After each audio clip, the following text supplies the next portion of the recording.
pessoal, aqui é o professor Maxwell de História e hoje vou dar aula aqui para o 8º ano para a gente fazer uma revisão para o simulado, tá?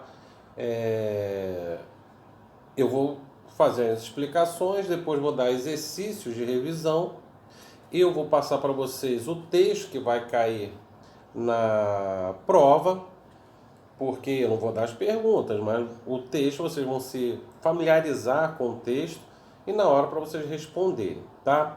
Outra coisa também que eu vou fazer é dar algumas questões para vocês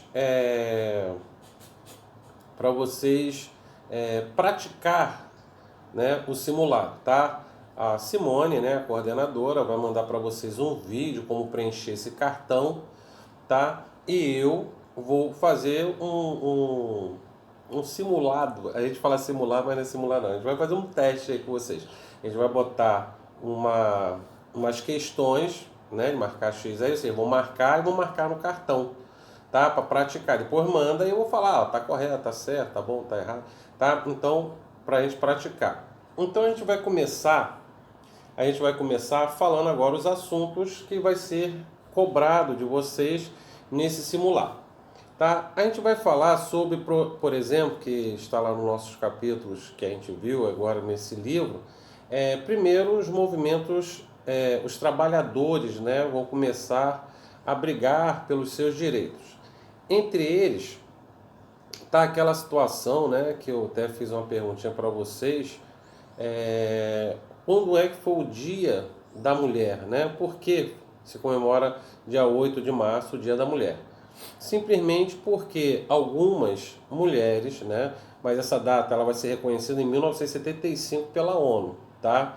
Mas antes disso, no dia 8 de março do século XIX, houve um protesto de mulheres, porque naquela época a mão de obra das mulheres era muito explorada, porque a mão de obra das mulheres era muito mais baratas, né? Na hora da contratação, você contratar um homem, contratar uma mulher, certo? A mão de obra da mulher é mais barata. Então essas mulheres vão começar a reivindicar os seus direitos. E numa dessas reivindicações, certo? Elas ficaram dentro de uma fábrica, fecharam as portas da fábrica, certo? Trancaram as mulheres lá dentro e botaram fogo na fábrica. E todas as mulheres morreram, né? Queimadas. Então, isso foi assim, marcou, tá? Então, claro que teve outras, mas essa que marcou mais, tá? Então, isso foi no dia 8 de março, então foi marcado aí pela ONU o Dia Internacional da Mulher, 8 de março. Às vezes a pessoa fala assim, o Dia da Mulher, que se tornou agora mais uma data comercial do que uma data de reflexão dos direitos das mulheres, certo? Uma reivindicação, né, dos direitos das mulheres na sociedade, né? Então, hoje em dia o comércio explora isso, o homem tem que levar bombom, levar flores, isso. Mas por que o dia 8 de março é o Dia das Mulheres? Então, todas as mulheres, e homens também, têm que analisar essa data, certo? Não, claro que eu não vou falar que não tem aquela coisa romântica, que não possa ter também, mas também refletir, tá? A mulher na sociedade. As mulheres, elas trabalham muito, no trabalho, em casa, cuidando de filho, casa, marido, quer dizer, as mulheres ainda continuam ainda a mesma coisa lá de séculos atrás, tá? Então é para refletir. Então, dia 8 de março é uma data comemorativa da luta da mulher pelos seus direitos na sociedade, tá? Não é só flores e bombons não, tá? Vamos lá. Outra coisa também, vai ter alguns movimentos, que é o ludismo, tá? E vai ter o cartismo. O ludismo foi por causa de Lud, né? Um camarada que começou a fazer uma campanha que falando que as máquinas, né, se a situação dos trabalhadores estava daquele jeito, as máquinas eram culpadas. Então ele começa a incentivar as pessoas a quebrarem as máquinas porque acham que os problemas do trabalhador estavam em cima da máquina. Então, vários trabalhadores iam para as fábricas e começavam a quebrar as máquinas. Então esse movimento foi chamado de ludismo, por causa de lude. E o cartismo foi porque resolveu, né, fazer uma carta, que é chamada Carta do Povo, na qual faziam reivindicações dos direitos trabalhistas. E esse movimento foi chamado de cartismo, tá? Por causa da Carta do Povo, tá? Então, nós vimos aí 3 movimentos, né, da época começou a industrialização. O direito da mulher foi por causa da reivindicação do direito da mulher no trabalho, na sociedade. O ludismo era um pensamento na qual as pessoas culpavam as máquinas, e o cartismo foi uma carta que lutava pelos direitos, os direitos dos trabalhadores, tá? É que nem hoje aí. Hoje, se a gente for raciocinar um pouquinho, muitas pessoas, por causa da tecnologia, e ela traz isso, certo? As pessoas perderem seus empregos. Tem muitas profissões que você vê no século passado, ou melhor, no século XX, no século XIX, que hoje é uma profissão que não existe mais porque as máquinas vão substituir essas pessoas. Claro, gente, não estou falando para sair na rua aí ou para uma fábrica quebrar as máquinas, não é isso não. Mas realmente a tecnologia ela vem para ajudar o homem, certo? E ao mesmo tempo também prejudica, tá? Porque às vezes o trabalho que anteriormente era feito às vezes por 10 homens, agora um homem só faz e a máquina faz o resto, tá? Então, dando continuidade aqui. Então a gente falou aí sobre esses movimentos trabalhistas, tá? Vai acontecer também nesse período, tá? A independência, mas um pouco antes, a independência dos Estados Unidos, que foi no século XVIII, tá? Então, no século XVIII, os Estados Unidos é o primeiro país da América a se tornar independente, tá?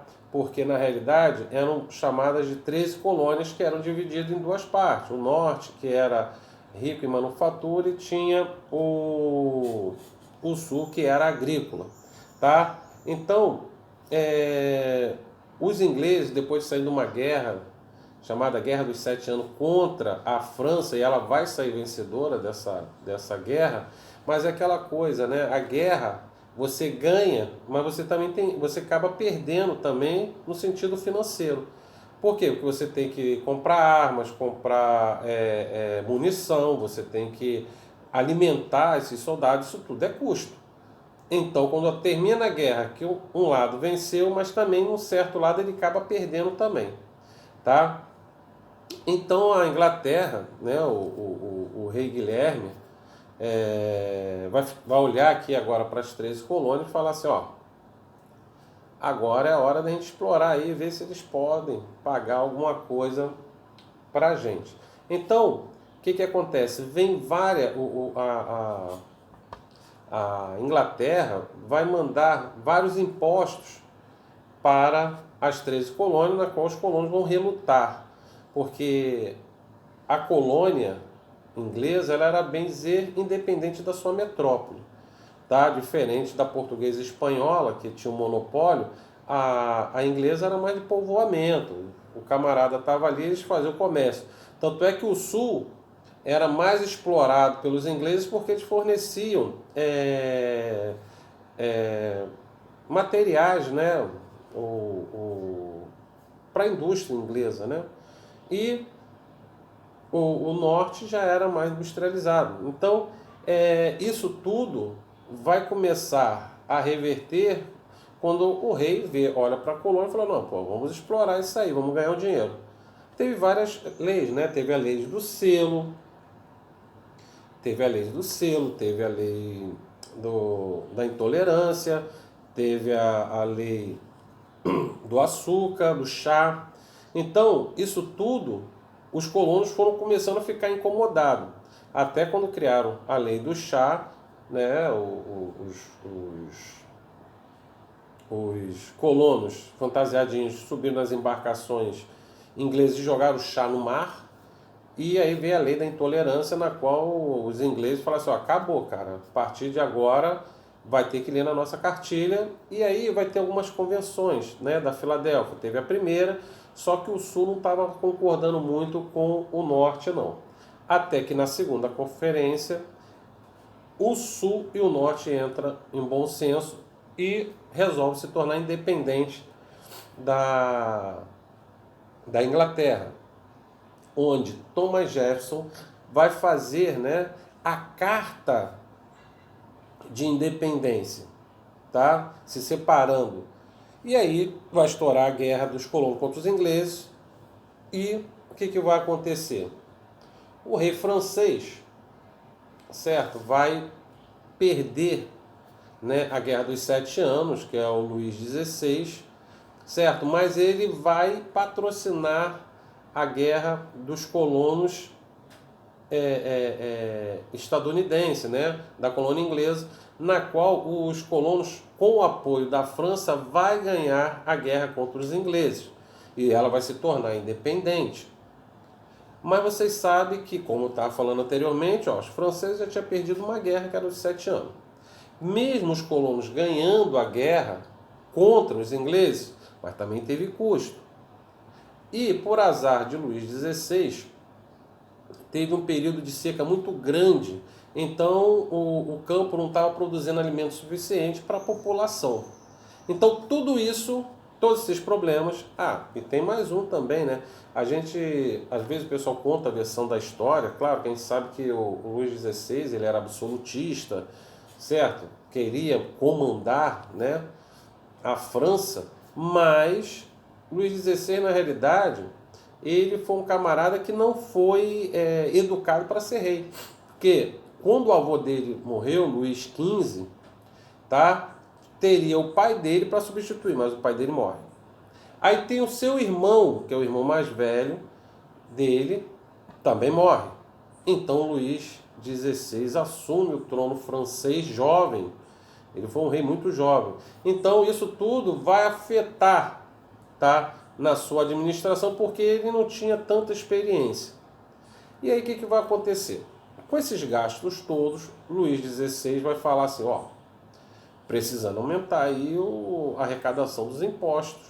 O que a gente vai fazer? Aí a sociedade da época francesa era dividida em 3 estados. O primeiro estado era o clero. O segundo estado, a nobreza. O terceiro estado eram os camponeses, a burguesia, os sans-culottes, o povo no modo geral.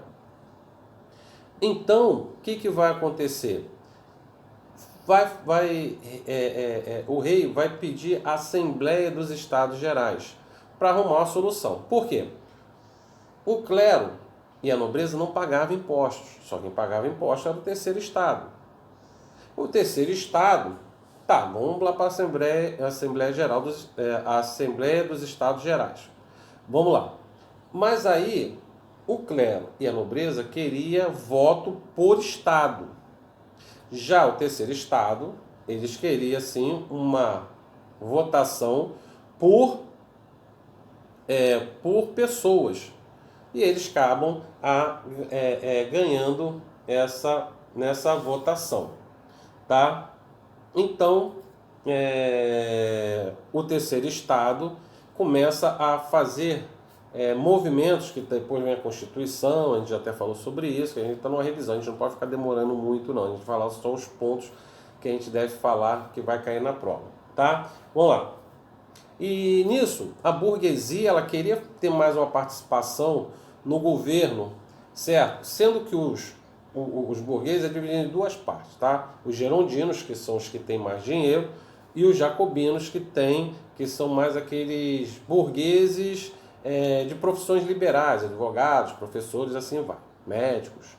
Então, esses 2 grupos se juntam, certo? Do lado do povo que vai derrubar a Bastilha, certo? E derrubando a Bastilha, que é uma prisão, certo, que o rei tinha, que botava lá os inimigos do Estado, ou do próprio rei, claro.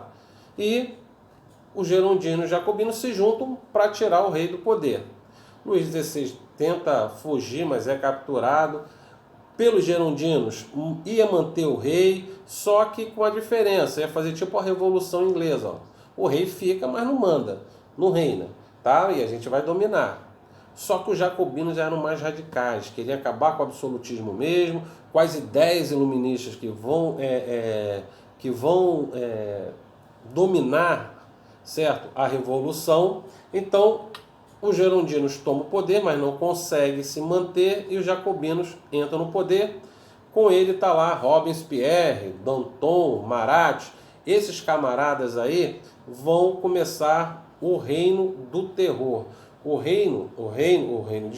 A República dos Jacobinos, ou o governo dos Jacobinos, é conhecido como a Era do Terror. Porque todo mundo ia para a guilhotina. Se o cara espirrasse, cara, guilhotina. Guilhotina. Então todos eram inimigos do Estado, tá? Essa revolução, esqueci até de falar, vai começar em 1789, tá? A Revolução Francesa com a queda da Bastilha, e logo de cara quem vai assumir é os jacobinos, que são muito radicais, e eles colocam a guilhotina como símbolo da revolução. Só que no final se torna o símbolo do terror, tá? Então realmente os girondinos não vão gostar disso, e vai se destacar aí um general chamado Napoleão Bonaparte, tá? Porque quando estoura a Revolução e o rei Luís XVI é decapitado, certo? Os outros reinos da Europa começam a falar, Prússia, Rússia, opa, peraí, Áustria, não, peraí, a gente tem que mudar isso aí, cara. E eles tentam até invadir a França. Napoleão Bonaparte vai conseguir evitar que esses caras entrem na França e a Revolução continua, tá? Aí no ano de 1799, quando é o fim da Revolução Francesa, esse mesmo general, ele vai dar um golpe que vai ser chamado o golpe dos 18 Brumários, tá? Aí vai vir o governo do consulados, tá? Com 3 cônsules, Napoleão na cabeça ali, tá? E Napoleão Bonaparte, quando assume com o apoio dos gerondinos, porque os gerondinos foi o seguinte, os jacobinos saem do poder, os gerondinos assumem o poder, e eles, com medo dos jacobinos tirarem eles do poder, eles apoiam Napoleão Bonaparte, que dá o golpe dos 18 Brumários, e assim assume a administração da França, tá? Então, ele como cônsul, ele vai começar a fazer várias modificações. Entre eles, vai começar a fazer primeiras pazes com a Igreja Católica, ele vai restaurar também uma boa relação com os nobres, e assim ele começa a administrar a França, fortalecer a sua indústria, tudo isso para concorrer com a Inglaterra. Aí o que vai acontecer? Napoleão Bonaparte ele tenta até invadir a Inglaterra quando faz um tratado com a Espanha, só que eles perdem no mar. Napoleão Bonaparte, não vendo que não tem condições de vencer os ingleses no mar, aí ele fala para os outros países, que também vai assinar, incrível que pareça, Napoleão Bonaparte assina a paz com todos esses países, tá? E aí vai botar o bloqueio continental. Ninguém poderia negociar com a Inglaterra a partir dali. Só que muitos países, a França com a sua indústria muito fraca comparada com a inglesa, não vão conseguir e vão começar a furar o bloqueio continental. Entre eles está a Rússia e Portugal também. O que acontece? Napoleão Bonaparte invade a Espanha, que era aliada a ele, mas ele tira o rei da Espanha, coloca seu irmão lá, que vai ser coroado Dom José I da Espanha, e quando ele invade Portugal, Dom João, príncipe regente, né, futuro Dom João VI, vai fugir com o apoio da Inglaterra aqui para o Brasil em 1807, chegando aqui em 1808. Tá? Então, vem o bloqueio continental, não deu certo. Nessa guerra toda, Napoleão Bonaparte tenta invadir a Rússia, certo? Mas aquela coisa da estratégia feita pelos russos, que eram destruir tudo que tinha e recuar. Então, quando o exército de Napoleão chegava, não tinha nada para comer e nem tinha como se proteger do tempo.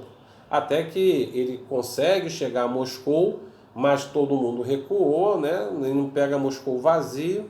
E, de repente, esses países que estavam aproveitam para invadir a França, já que Napoleão Bonaparte não estava lá. E Napoleão resolve retornar para a França. E ali os seus soldados vão morrer com um dos invernos mais rigorosos que teve naquela época. E os soldados, quando não morreram de fome, morreram de frio.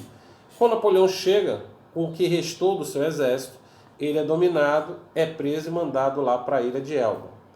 Ele consegue fugir da ilha de Elba e tem lá o governo dele dos 100 dias.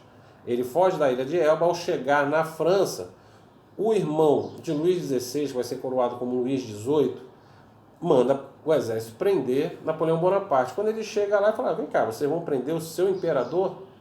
Aí eles retornam, voltam: não, pô, que isso? Foi mal.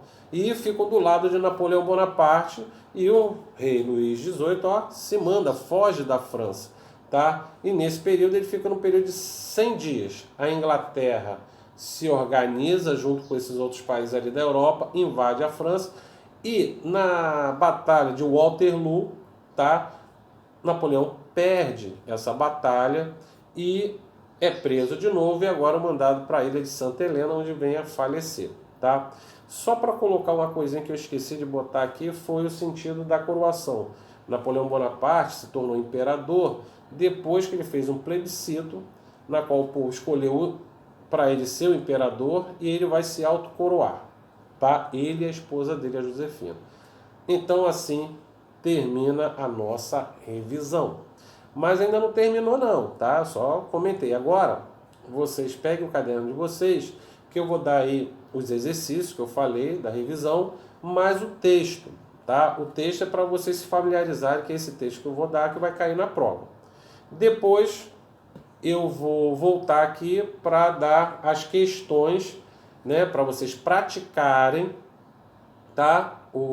Treinar o simulado e depois marcar no cartão resposta, tá? E aí vai entregar e depois a gente vai se ver lá no Zoom para a gente debater e tirar todas as dúvidas em relação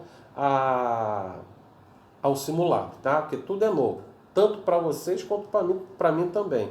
Para mim está sendo tudo novo e realmente a gente vai treinar isso aí para quando chegar semana que vem vocês estarem afinadíssimos para fazer um excelente simulado, não só da minha matéria, como dos outros professores também, que também vão ajudar vocês aí para ver se aprende. De repente vocês vão aprender até melhor com eles do que comigo, porque eu também estou aprendendo, tá? Isso tudo é novidade para a gente, tá? Então, vamos lá, veja aí os exercícios.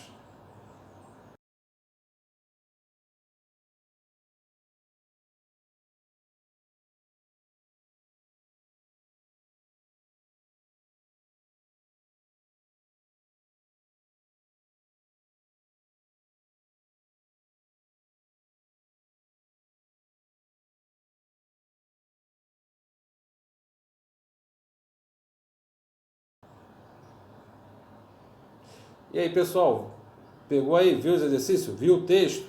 Tá? Então pega essas questões, coloca no caderno, que daqui a pouco a gente, quando for lá para o Zoom, a gente vai corrigir, tá? E mais uma coisa, vejam aí também, agora eu vou dar, depois que a gente for para o Zoom também, a gente vai corrigir, também eu quero que vocês façam essas questões que eu vou dar aí para vocês treinarem e depois marcar o xizinho, tá? Nas questões aí que vai cair na prova. Vai cair na prova não, vai ser para vocês praticarem. O que vai cair no simulado vai ser essas 10 primeiras questões que eu vou dar, mais o texto, vocês vão ter que se familiarizar. Esse outro não vai cair, né? Mas é bom dar uma olhadinha, né? Nunca se sabe, né? E vocês vão praticar. E depois a gente vai corrigir tudo isso para a gente aí se dar muito bem. Pessoal, um abraço. Até daqui a pouco lá no Zoom, tá? Tchau!